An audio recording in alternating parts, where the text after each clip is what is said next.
mes frères et sœurs, tout le monde n'est pas fils dans la maison de Dieu. Déjà même dans nos maisons, tout le monde n'est pas fils. Et vous pensez que dans la maison de Dieu, tout le monde est fils. Ici, il y a des bébés et ici, il y a des fils. Qui est fils en ce lieu? Lever la main ne fait pas non plus de toi un fils. Ça, tu le comprendras pendant ces jours. Car dire qu'on est fils n'est pas toujours synonyme qu'on est fils. Car certains fils sont des enfants. Alléluia. Il y a une nette différence. La Bible dit dans Jean 1, verset 12. À ceux qui l'ont reçu, elle a donné le pouvoir de devenir fils de Dieu. Non. À tous ceux qui l'ont reçu, elle a donné le pouvoir de devenir enfant de Dieu. Lorsque tu reçois la parole, tu commences par être un bébé spirituel. Et ce n'est pas une insulte. Tu as encore des couches spirituelles et des biberons spirituels et beaucoup de cérélac spirituels et des bouillies spirituelles. Mais le problème, ce n'est pas d'être bébé. Le problème, c'est de rester bébé. Alléluia. Si un gaillard de 40 ans est bébé, il est malade. Mais si un enfant de 1 mois est bébé, c'est normal. Si tu viens de te convertir et tu es enfant, gloire à Dieu, tu grandiras. Mais si tu as fait 10 ans, 20 ans, 30 ans dans les choses de Dieu, tu demeures un bébé. Je te dis, tu es un monstre spirituel et tu es une maladie dans l'église. Alléluia. Après la conversion, nous naissons enfants de Dieu. Mais avec le temps, nous grandissons par la parole et par l'esprit, par les brisements, par la formation de Dieu, jusqu'à avoir le caractère, la ressemblance du Fils de Dieu. Et nous devenons des fils. J'aime un verset. Ésaïe 9, verset 5. La Bible dit ceci. Un enfant nous est né et un fils nous est donné. Un enfant nous est né, un fils nous est donné, et la domination reposera sur ses épaules. Dieu nous donne pas un enfant, il nous donne un fils.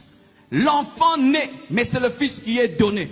Le Jésus bébé ne peut mourir à la croix. C'est celui qui a 33 ans qui peut mourir à la croix. Et il a accepté 30 ans d'anonymat afin de mourir pour être offert.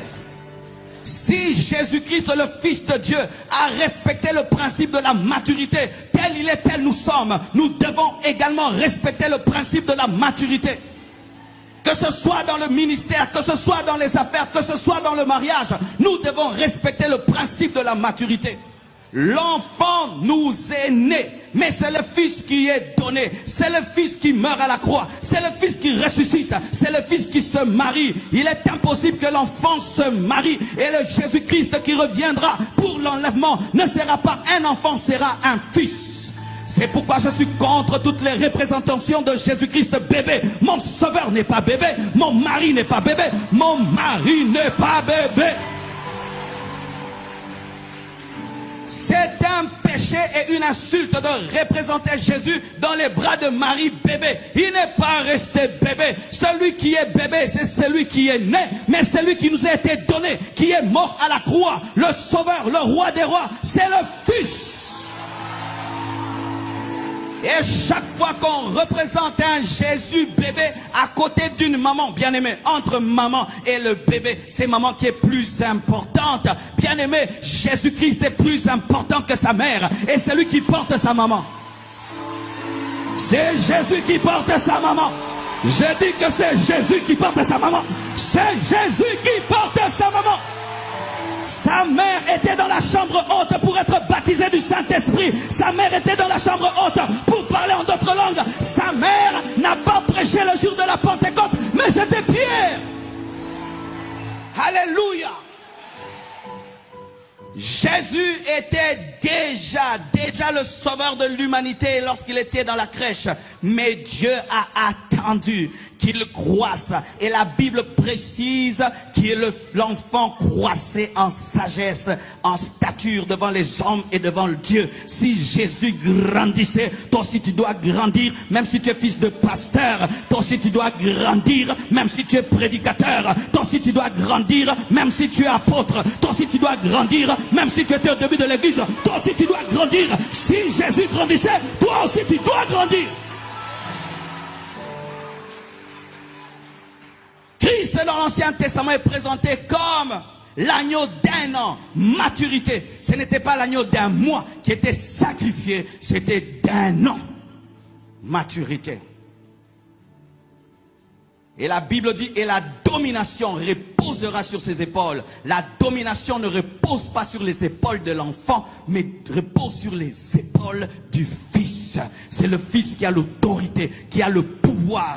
Des fois, bien aimé, les démons te résistent parce que tu es un bébé spirituel. Oui, oui, oui, les principautés te résistent parce que tu es un bébé spirituel. Tant que Pierre était un bébé, les démons lui résistaient. Mais lorsqu'il a connu la Pentecôte et qu'il est devenu Pierre, il chassait les démons, même son ombre chassait les démons. Jusque-là, les démons t'envoûtent. Et la nuit, on peut te lier le cou, on peut t'étrangler. Bien aimé, c'est le signe que tu es un bébé. Car c'est seulement un bébé qu'on peut écraser la nuit, qu'on peut étouffer la nuit. Mais quand tu as grandi, tu as un gros coup, le coup de Jésus-Christ. Et personne ne peut t'étrangler. Bien aimé, certains rêves doivent t'énerver. Je dis certains rêves doivent t'énerver. Certaines attaques démoniaques doivent t'énerver. Je dis certaines attaques démoniaques doivent t'énerver. Avez-vous lu dans la Bible, Jésus-Christ a chassé les démons du possédé de Gadara. Et quand il s'est endormi, il était étouffé la nuit. Contre-attaque démoniaque. Ils m'ont contre-attaqué. Bien aimé, si les États-Unis attaquaient un tout petit pays en Afrique, est-ce que ce petit pays va contre-attaquer? Bien aimé, tu crois la contre-attaque, c'est ta doctrine. Mais moi, quand je lis dans la Bible dit, je vous donne le pouvoir de marcher sur les scorpions, sur les serpents, sur toute la puissance de l'ennemi, et rien ne pourra vous nuire. Et rien ne pourra vous nuire. J'écrase, mais ça ne me nuit pas. Je marche, ça ne me fait pas du mal. Je marche sur les épines et rien ne m'arrive. Alléluia. La domination reposera sur ses épaules. Mais Christ est la tête, l'église est le corps. Et donc cette domination repose sur l'église. C'est seulement le Fils qui donne la domination à la femme. Un Jésus enfant ne donne la domination. C'est le Fils qui donne la domination. Et c'est l'église qui est fille, au lieu d'être bébé, qui manifeste l'autorité et la domination. Alléluia.